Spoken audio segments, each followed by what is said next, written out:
World wide box ഓഫീസിലെ നാലാമത്തെ ദിവസത്തിലേക്ക് എത്തപ്പെട്ട അല്ലു അർജുൻ്റെ പുഷ്പ 2 എന്ന് പറയുന്ന ചിത്രം മിന്നും പ്രകടനമാണ് ബോക്സ് ഓഫീസിൽ കാഴ്ചവെക്കുന്നത്. എന്നാൽ കട്ട നെഗറ്റീവ് റിപ്പോർട്ട് നേടിയ കേരളത്തിൽ നാലാമത്തെ ദിവസം ഈ ഒരു ചിത്രം എങ്ങനെ പോകുന്നു, ഇതുവരെ ചിത്രത്തിൻ്റെ ടോട്ടൽ കളക്ഷൻ എത്രയായി എന്നൊക്കെയാണ് നമ്മൾ ഈ ഒരു വീഡിയോയിലൂടെ നോക്കാൻ വേണ്ടി പോകുന്നത്. അതിലേക്ക് വരാം. അതിൻ്റെ മുന്നേ മൂവി പ്ലസ് മീഡിയ എന്ന് പറയുന്നത് നമ്മുടെ ചാനൽ ആദ്യമായിട്ട് കാണുന്നവരാണെങ്കിൽ സബ്സ്ക്രൈബ് ചെയ്യുക. ചിത്രത്തിൻ്റെ ആദ്യ ദിവസം കേരളത്തിൽ നിന്നും നേടാൻ സാധിച്ചത് 6,35,00,000 രൂപ. രണ്ടാമത്തെ ദിവസം ഈ ഒരു ചിത്രം നേടിയത് കേരളത്തിൽ നിന്നും 2,25,00,000 രൂപ. മൂന്നാമത്തെ ദിവസം ശനിയാഴ്ച ഈ ഒരു ചിത്രം കേരളത്തിൽ നിന്നും നേടിയിരിക്കുന്നത് 2.25 കോടി രൂപ.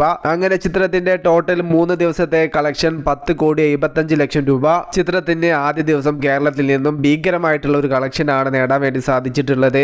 ഒരു തെലുങ്ക് ചിത്രം ആദ്യ ദിവസം നേടുന്ന ഏറ്റവും ഉയർന്ന കളക്ഷൻ ആയിരുന്നു ആ ഒരു 6,35,00,000 രൂപ. എന്നാൽ സിനിമ കണ്ട പ്രേക്ഷകർ ഈ ഒരു ചിത്രത്തെ കുറിച്ച് പറഞ്ഞത് വളരെ നെഗറ്റീവ് ആയിട്ടുള്ള റിപ്പോർട്ടായിരുന്നു. അതുകൊണ്ടൊക്കെ തന്നെയാണ് ചിത്രത്തിന്റെ കളക്ഷനിൽ പിന്നീട് അങ്ങോട്ട് നല്ല രീതിയിലുള്ള ഇടിവ് വന്നത്. എന്നിരുന്നാലും സ്റ്റഡി കളക്ഷൻ നിലനിർത്തി ഓരോ ദിവസവും മുന്നോട്ട് പോകുന്ന കാഴ്ച തന്നെയാണ് അല്ലു അർജുൻ ചിത്രമായ പുഷ്പ 2 കളക്ഷൻ വെച്ച് നോക്കുന്ന സമയത്ത് കേരളത്തിൽ നിന്നും നമുക്ക് മനസ്സിലാവുന്നത്. ചിത്രത്തിന്റെ ആദ്യ ഞായറാഴ്ചയായ ഇന്നും ചിത്രം കേരളത്തിൽ നിന്നും മോശമല്ലാത്ത രീതിയിലുള്ള ഒരു കളക്ഷൻ ഉറപ്പിച്ചിരിക്കുന്നു. 10 മണി വരെയുള്ള ചിത്രത്തിന്റെ ട്രാക്കിംഗ് കളക്ഷൻ പുറത്തു വന്നിരുന്നു. 1224 ഷോകൾ ട്രാക്ക് ചെയ്തപ്പോൾ 50K ടിക്കറ്റ്സുകൾ സോൾഡ് ഔട്ടായി. 88 ലക്ഷത്തിന് മുകളിലാണ് ചിത്രത്തിന്റെ 10 മണി വരെയുള്ള പ്രീ സെയിൽ കളക്ഷൻ അപ്ഡേറ്റ്. എന്തായാലും അതൊരു നല്ലൊരു ഫിഗർ തന്നെയാണ് ചിത്രത്തിന്റെ അഭിപ്രായം വെച്ചിട്ട് കേരളത്തിൽ നിന്നും നാലാമത്തെ ദിവസം കിട്ടിയിരിക്കുന്നത്. പുഷ്പ 2 എന്ന ചിത്രത്തിന്റെ വേറെ വല്ല പുത്തൻ അപ്ഡേറ്റുകളും വരികയാണെങ്കിൽ ഉടൻ തന്നെ റിപ്പോർട്ട് ചെയ്യാം. Okay, by.